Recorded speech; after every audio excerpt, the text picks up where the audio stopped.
పల్నాటి వీరుడిగా బాలుడిగా పేరు పొందిన బ్రహ్మన్న కుమారుడిగా శౌర్య వీర ప్రతాపాలతో మరి తెలుగు వారందరినీ తట్టి లేపిన పలనాటి యువ వీర కిశోరం పాత్రలో బాలచంద్రుడి పాత్ర మనందరికీ తెలుసు.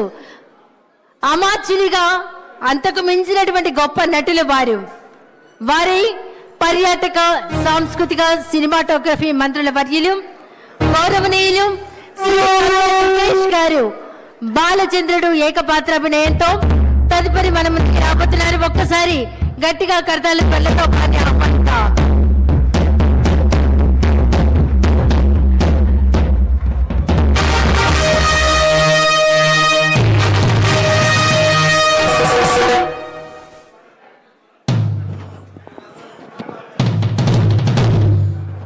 ఇది అడ్డొస్తుంది. ఇది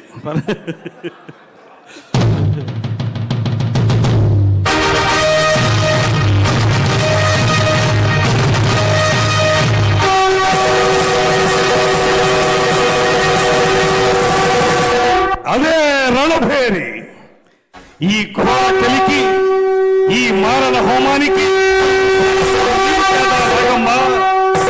ఏనాడో ఎక్కడో నిరాశ్రయంగా సన్యాసించబడి ప్రపంచ సౌఖ్యాలకి ఆవల విసిరివేయబడిన జుత్తి భాగాల పాటి కారడవిలో ఆరవిల్లి నాగమ్మవనే నిన్ను నలగామరాజనే ఆ దురాత్ముడు నీ ఆతిథ్యానికి మేనుపరిచి చేరదీసి అండ చేసుకుని అమోచ్చరతో రందించకపోతే ఇంతటి చరిత్ర ఉండేది కాదే.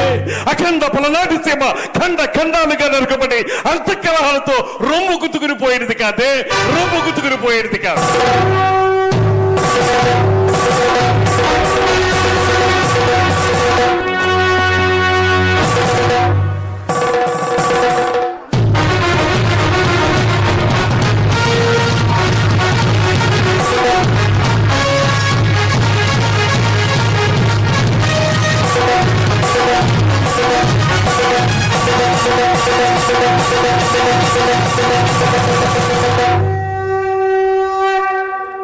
అలుపన్నది లేకుండా ఆశాంతం అద్భుతంగా పలికిన బాలచంద్రుడి ఏకపాత్రాభినయంలో అలా వచ్చి ఇలా మెప్పించినటువంటి